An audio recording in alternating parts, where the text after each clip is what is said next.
एकदन्ताय विद्महे वक्रतुण्डाय धीमहि तन्नो दन्ति प्रचोदयात्। ॐ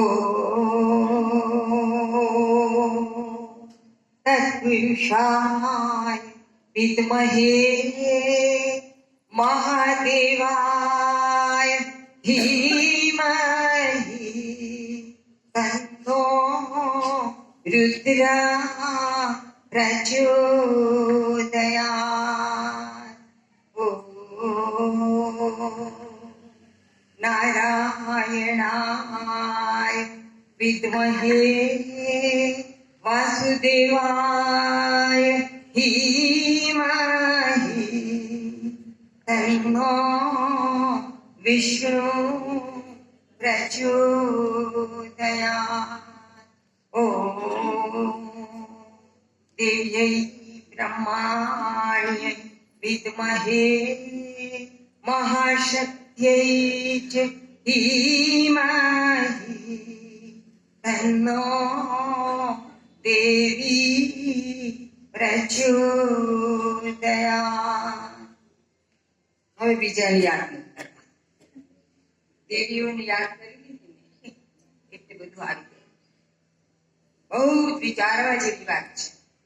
હિમાલયમાં પુષ્કળ વૃક્ષો કપાતા હતા. એટલા બધા વૃક્ષો કપાતા હતા કે પછી બહુગુણાએ એવું નક્કી કર્યું, સુંદરલાલ કે ચીપકો આંદોલન શરૂ કર્યું. બધા વૃક્ષોને વળગી જવા, કોઈ કાપવા આવે તો વળગી જવા, એટલે એવું ચીપકો આંદોલન શરૂ થયું. બહુ સરસ આંદોલન થયું. એના જેટલા વખાણ કરીએ એટલા ઓછા છે. હજુ ક્યાંક ક્યાંક આંદોલન ચાલે છે. પણ શું કામ થયું? શું કામ થયું? ઝાડવા કપાતા હતા ને એટલે થયું. ઠેર ઠેર વૃદ્ધાશ્રમો બને છે, બહુ સારું છે. એટલે વૃદ્ધોને આશરો મળે છે, સરસ કામ છે. પણ શું કામ થયું? છોકરાઓ મા બાપને સાચવતા નથી ને એટલે થયું. જે કઈ સારી સારી વાતો થઈ છે બહુ સારી થઈ છે, પણ એ શું કામ થઈ છે એનું કારણ બહુ નથી. એનું કારણ જરાય નથી. આજે આ બેને બહુ સરસ વાતો કરી. હું બહુ ખુશ થઈ કે મારી પાસે ભણેલી છે અને આવું સરસ બોલી. એમણે કહ્યું કે આધ્યાત્મિક સભા કેટલી ઠેકાણ થાય છે, તમે બહુ સારું કામ કરે છે, પણ શું કામ ને આટલી બધી સભા થાય? ચોક ન કર્યો તમે લોકોએ કે તમારી સભાઓ થાય અને તમને બોલાવીને કાન પકડવામાં આવે. કશું બરોબર થતું નથી ને. તો એ બરોબર થાય એટલા માટે આ થઈ રહ્યું છે. જે થાય છે એ બહુ સરસ થાય, પણ એ થવાનું કારણ એ છે કે જે થવું જોઈએ ને થતું નથી. એટલે કેટલી બહેનો એવી હશે કે જે સવારના હું કોઈના વસ્ત્રો નહીં ખેંચું, કોઈ આંગળીથી પથ્થર મનમાં સમજવાનું. એટલી બહેનો એવી હશે કે જે સવારના 4 થી 5 ની વચમાં ઉઠતી હશે. એટલી બહેનો એવી હશે કે જે કરાગ્રે વખતે લક્ષ્મી કરતી હશે. એટલી બહેનો એવી હશે કે જે સમુદ્ર વસને દેવી કરતી હશે. એટલો સરસ શ્લોક છે આ સમુદ્ર વસને દેવી એટલે ખબર છે તમને? વસન એટલે કપડા. સમુદ્ર રૂપી વસ્ત્ર પહેરેલી દેવી એટલે કે આપણી આ પૃથ્વી દેવી. તો પૃથ્વીની ઉપર પોણા ભાગમાં પાણી છે. સમુદ્ર વસને દેવી પોણા ભાગમાં પાણી છે, અને આ સમુદ્ર છે એટલે પાણી, અને વસન એટલે વસ્ત્ર. પોણા ભાગમાં વસ્ત્ર પહેર્યું છે. આપણે તમે બધા તો આજે બહુ પહેરીને ઓઢીને આવ્યા છે, પણ આ બહાર જુઓ, નોરતામાં જઈને જોજો, બહેનોના પોણા શરીર ઉપર વસ્ત્ર હોય છે ખરું? હું ક્યાંય તમને પરોપદેશે પાણી તેમ નહીં કરું. હું જો આવું ગળું અને કોઈ પાછું. એટલે હું ઈચ્છું કે બધી બહેનો આવું કરે. આપણા પોણા ભાગમાં, આપણા પોણા શરીરની ઉપર આ વસ્ત્રો હોવા જોઈએ. એ નથી. હવે તો બ્લાઉઝમાં પણ બધા નાડીઓ પહેરે છે. શું કામ ને ભાઈ આવું કરું છું તમે? આપણું શરીર દેખાડવા જેવું નથી, પણ ઢાંકવા જેવું છે. આપણી રમત ગમતમાં પણ ઊંધું પુરુષો રમે છે ને એ આખો આખો ડ્રેસ પીરો, બહેનો નથી પીરો. કેમ આપણે જાગૃતિ લાવતા નથી એમાં? કેમ હોહા કરતા નથી કે આ બદલી કાઢો? આવું નથી કરવું. આપણને આપણું માન રાખતા આવડતું નથી. આજે ઘણું બધું મારે તમને કહેવાનું. કરાગ્રે વસતે લક્ષ્મી એ કેટલી સરસ મજાની કવિતા છે. ગૂગલમાં સાવ ખોટું લખ્યું છે. ગૂગલ કઈ આપણો માન્ય ગુરુ નથી. એમાં ઘણું બધું ખોટું હોય છે. એમાં કરાગ્રે વસતે લક્ષ્મી છે, પછી કરમૂલે સરસ્વતી ને બદલે કર મધ્ય સરસ્વતી છે. મારી પાસે એનું કારણ છે. તમને એટલા માટે આપું છું કે તમે લોકો આપવા લાયક માણસો છો. તમે બીજાઓને ઘણું બધું આપી દઈ શકશો. કરાગ્રે વસતે લક્ષ્મી, આપણો હાથ, એનો આગલો ભાગ એટલે આ એરવાઓ. તો જુઓ, આ નાનું ટેરવું છે, આ થોડું મોટું છે, આ એનીથી ઊંચું છે, આ એનાથી નીચું છે. આ તેરવા સરખા નથી. કોઈકની પાસે સાયકલ છે, કોઈની પાસે સાયકલ નથી, કોઈની પાસે સ્કૂટર છે, કોઈની પાસે મોટર છે. બધાની પાસે એક સરખું નથી. કોઈ મોટા જબરા મકાનોમાં રહે છે, મહાલયોમાં રહે છે, કોઈની પાસે ઝૂંપડું નથી. તો આ લક્ષ્મી બધાની પાસે સરખી નથી. અને એટલા માટે આપણા ઋષિ મુનિઓએ એની પાસે બહુ બુદ્ધિ હતી. એને કરાગ્રે વસતે લક્ષ્મી, લક્ષ્મીને કરાગ્રે બેસાડી. એક સરખી નથી. કરમૂલે સરસ્વતી, આપણે લખવું હોય ને તો આમ ન લખી શકાય. આમ ટેકો જોઈએ. રંગોળી કરી હોય ને વચમાં ખબર પડે કે અહીંયા બરોબર રંગ નથી પૂર્યો, ત્યાં બરોબર પૂરવાની જરૂર છે, પૂરજો ને. આમ તમે લાંબુ કઈ ફૂટ કે લાકડું લેશો, એની ઉપર આ ટેકવશો અને પછી કરશો. એટલે આ બહુ અગત્યની વસ્તુ છે, ટેકવવાની વસ્તુ છે. અને એટલા માટે અહીંયા આગળ સરસ્વતી છે. કરાગ્રે વસતે લક્ષ્મી, કરમૂલે સરસ્વતી, અને કર મધ્યે તું ગોવિંદ. કર મધ્યે સરસ્વતી નથી, કર મધ્યે ગોવિંદ છે. કારણ કે આ નાની મોટી લક્ષ્મી વાળા માણસો અને આમ કરી ચાલતા હોય. અમે એટલે કોણ પૈસાદાર બહુ ગાડી ઊંચી કરી કરતા હોય. પણ ભગવાનની પાસે જાઓ ને તો બધા સરખા છે ને, બધા સરખા. નાની મોટી બધી લક્ષ્મી વાળા માણસો ત્યાં સરખા છે. એટલા માટે મધ્યમાં ભગવાનનું નામ રાખ્યું છે. આ વાત બધાને જઈને કોણ કહેશે? તમે કહેશો. આ બધું તમે કહેશો. નાનપણથી તમારા ખોળામાં બાળકો ઉછેરતા હોય છે, એટલે તમે એને કહેશો. એ પછી બધાને કહેશે. બીજા કોઈ બધાને નહીં કહી શકે. એક વખત હું મારા ભાણિયાને વાર્તા કીધી, નરસિંહ મહેતાની વાર્તા. એને કઈ મારે બહુ મોટી મોટી ઓળખાણો નથી આપવાની, એ સમજી શકે કેવાનું. મેં કીધું કે નરસિંહ મહેતા બહુ મોટા ભક્ત થઈ ગયા અને એ આવડચીટમાં માનતા નહોતા. બધા સરખા એમ જ કહેતા હતા, એવા સારા હતા. અને એટલે હરિજનવાસમાં જઈને કીર્તન કરતા હતા. તે મોટા મોટા ટોળા કાઢી સાંભળતો. પછી મેં કીધું એમાં એવું થયું ને કે કોઈ નાગરે બહુ મોટો બરો કર્યો, બરો બધાને જમવા બોલાવ્યા. આ નરસિંહ આવ્યા, નરસિંહ મહેતા આવ્યા, એની જોડે એમના પત્ની આવ્યા, એમની દીકરી આવી, એમનો દીકરો આવ્યો. અને ત્યારે તો બધા કળશ લઈને જતા જમવા. બધા જમવા આવ્યા, બેસી ગયા. બીજા નાગર લોકો હતા ને, જે મુખ્ય નાગર હતા કે જેને આ બધાની યજમાનગીરી કરી હતી, એને બોલાવી કહ્યું, તમારે આમને અમે જઈએ, અમે એમની જોડે જમવાની, અમે એમની જોડે જમવાની જઈશું. એટલે ઓલો પૂછવા એમણે નરસિંહ મહેતાને કીધું, આવું કે છે આ. હવે જો તમે અહીંયા જમવા બેસો તો આ બધા ઉભા થઈ જશે, તો અમારું કેટલું બધું બગડશે. હવે તમને જેમ આવે ને તમે કરો, અમારું હિત સચવાય એવું કરો. નરસિંહ ઉભા પછી આ બધા બેઠા જમવા. એટલે એને પીરસવાનું શરૂ કરવા માટે બધા જે તપેલાની ઉપરના છીપા કાઢવામાં આવ્યા ને, એમાંથી કટર નીચે રાખતા બધાને બોલે, આ તો આમય બગડ્યું ને આમય બગડ્યું. હવે આપણે શું કરીએ?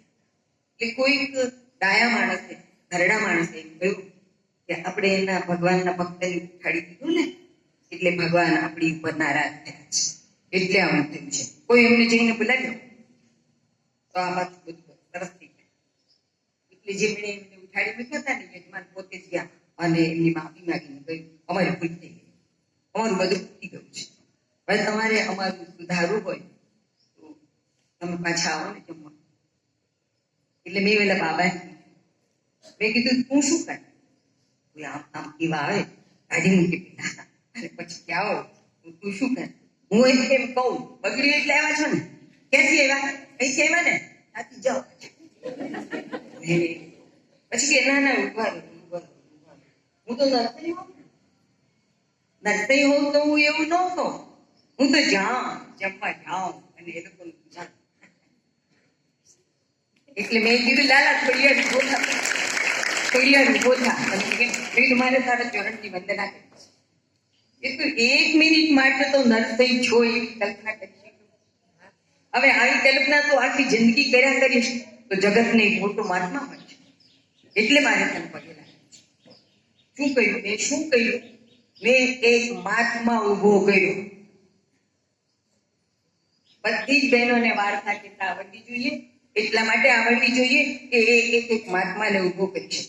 આ શિક્ષકો શું કરે છે, એ એક નોકર ઉભો કરે છે. બધું ભણે, ઘણું બધું ભણે, છોકરાઓ સરસ રીતે પાસ થાય, MA BEd PhD બધું ઘણું બધું થાય અને પછી શું થાય, કોઈ કંપનીમાં કોઈ સંસ્થામાં એ નોકર બને, એને પગારદાર નોકર બને. તો આ શિક્ષકો છે એ પુસ્તકો વાવે છે. શિક્ષકોનું ખરાબ નથી કોઈ કહ્યું, હું શિક્ષક હતી અને હજી છું જ, પણ હું માત્ર પુસ્તક નથી વાવતી. શિક્ષકો પુસ્તક વાવે છે અને નોકર જન્માવે છે, ઉભો કરે છે. અને માતાઓ શું કરે છે, એ મૂલ્યો વાવે છે અને માણસ ઉગાડે છે. તમે માણસ ઉગાડનાર છો, એ ભૂલી જાઓ છો, એ હું યાદ દેવડાવવાની છું.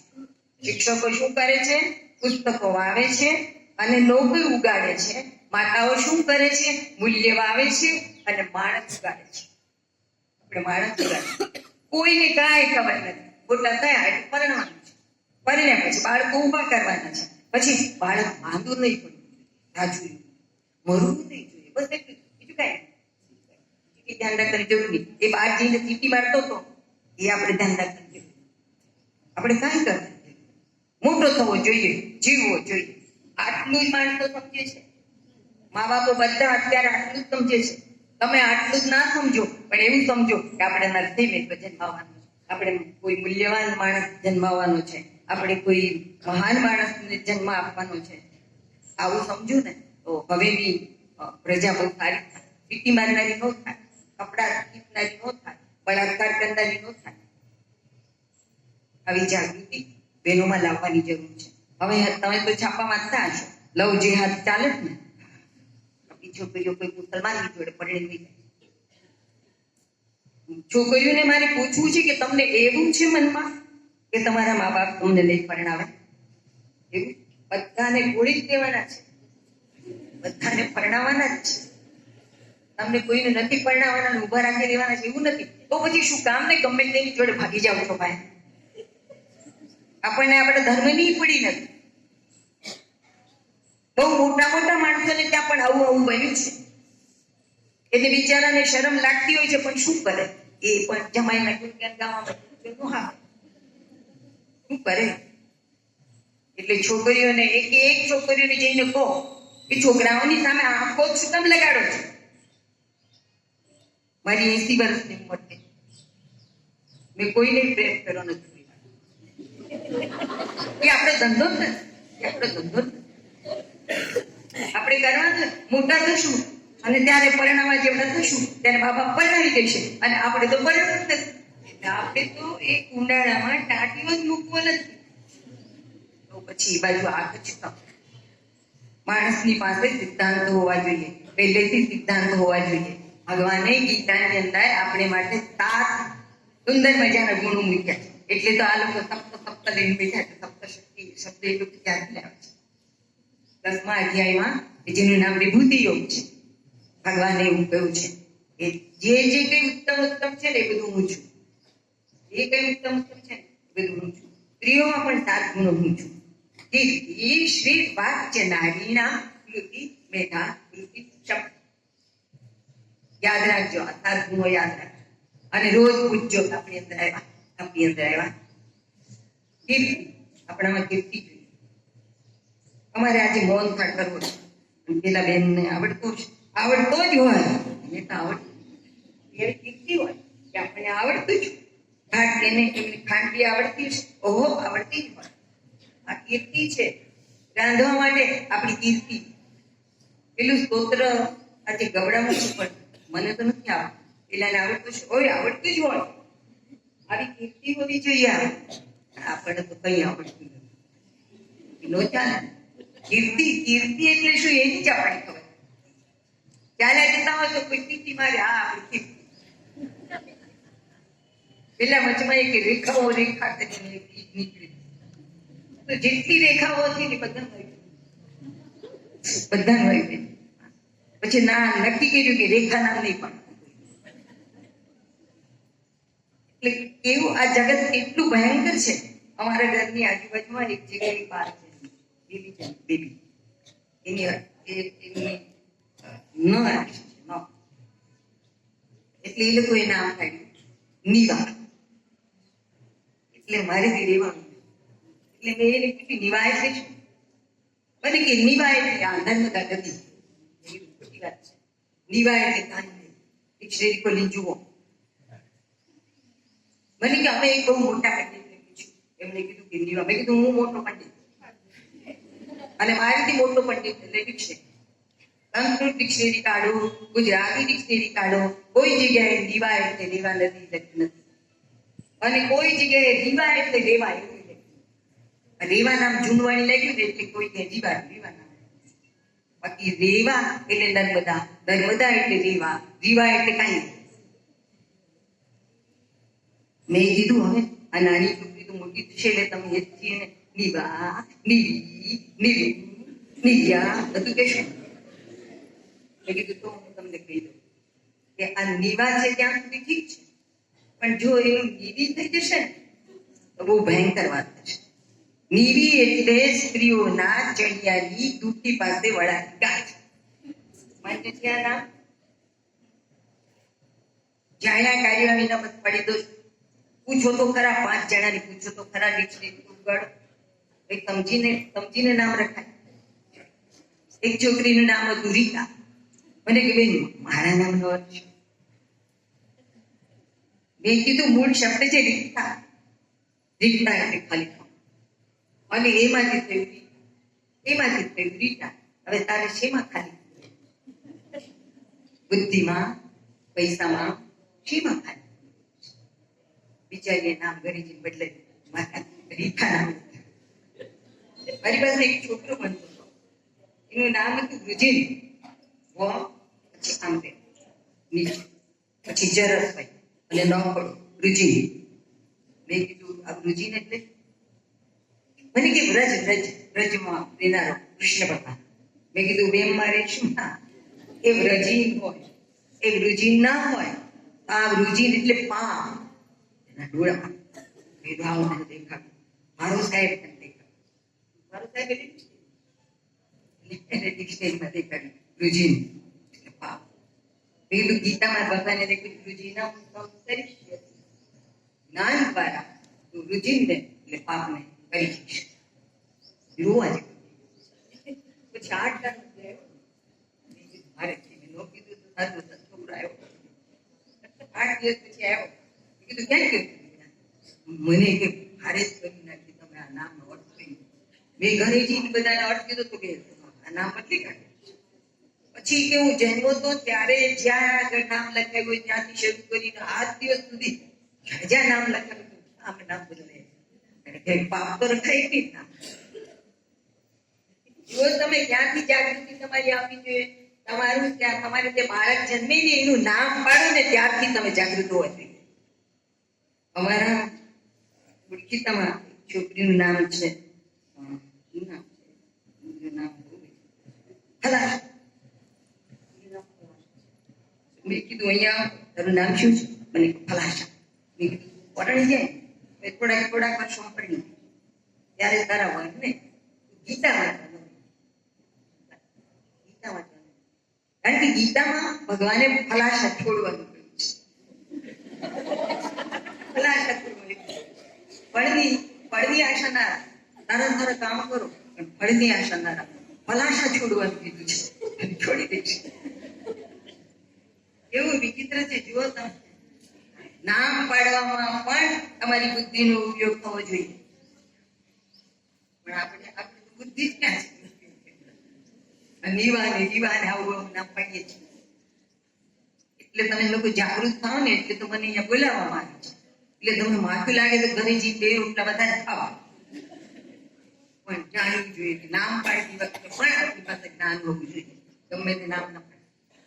કરાગરેમાં સતા લક્ષ્મી તમને આવડવું જ જોઈએ. સવારમાં પોરમાં તમે આમ કરતા હો તો તમારા બાળકો પણ આમ કરતા હો. અને તો આ હાથથી પાપ નહીં. હવે સવારમાં પોરમાં આમાં આપણે કૃષ્ણ ભગવાનને જોઈએ છીએ, સરસ્વતીને જોઈએ છીએ, લક્ષ્મીજીને જોઈએ છીએ, અને આ હાથથી કઈ પેપરમાં ચોરી કરાય? કોઈ પણ જાતની ચોરી ના કરાય. આ હાથ બિલકુલ રાત વખતમાં ચોખ્ખા રહેવા જોઈએ. તો દિવસે દર્શન. એટલા બધા આ શ્લોકો સમજીને આ લોકોએ કરેલા છે. સવારના ઉઠો ત્યારે આ કરાગ્રે વખત કરો એ પહેલા પલટી વળી દેશે. કેમ?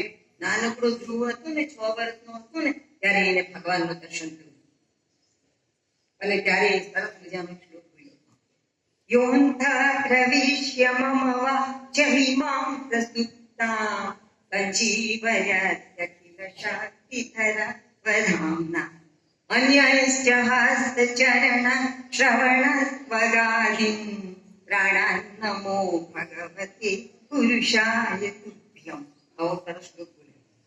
હું એક નોટ કહું તો મારી પાસે સમય ખૂટી જાય બોલવાનો. મારે ઘણું સમજવાનું. એટલે એવી રીતે અર્થ નહીં કહું, પણ એનો અર્થ એમ થાય કે ભગવાન તમે મારી આંખ, મારા કાન, મારી બધી ઇન્દ્રિયો તમે જગાડી. એટલે હું તમને નમસ્કાર કરું. તુભ્યં એમ નામ ઉભે છે. એવા ભગવાનને નમસ્કાર કરું છું એમ નહીં, પણ એવા તમને નમસ્કાર કરું છું એમ કરું છું. તો એનો અર્થ એમ કે આપણે પણ સવારના મૂકીને કલ્પના કરવી જોઈએ કે ભગવાન આપણી સામે ઉભા છે, આપણી સામે મીઠું મૂકી રહ્યા છે, અને આપણે એમને કહી રહ્યા છે નમસ્તે, તમને અહીંથી શરૂ થાય. પછી આ કરાગ્રેમાં સાથે કરાય. પછી નીચે જમીનને પગ અડાડાય. પગ અડાડતા પહેલા બોલવું જોઈએ કે માફ કરજો, તમે તો માતાજી છો અને અમારે તમને અડકવું પડે, તમે અમને માફ કરજો. અને તમે તો અમને શીખવું કે કપડાં પહેરવા જોઈએ અને કોણો ભાગ શરીરનો ઢંકાવો જોઈએ. કારણ કે પૃથ્વીનો કોણો ભાગ પાણીથી ઢંકાયેલો છે, અને પાણી એટલે વસ્ત્ર, સમુદ્ર વસ્ત્ર ને સમુદ્ર રૂપી વસ્ત્ર એમ કહ્યું છે. અને પછી તો શું કહું તમને, જાજરૂ જતા પહેલા બોલવાનો શ્લોક પણ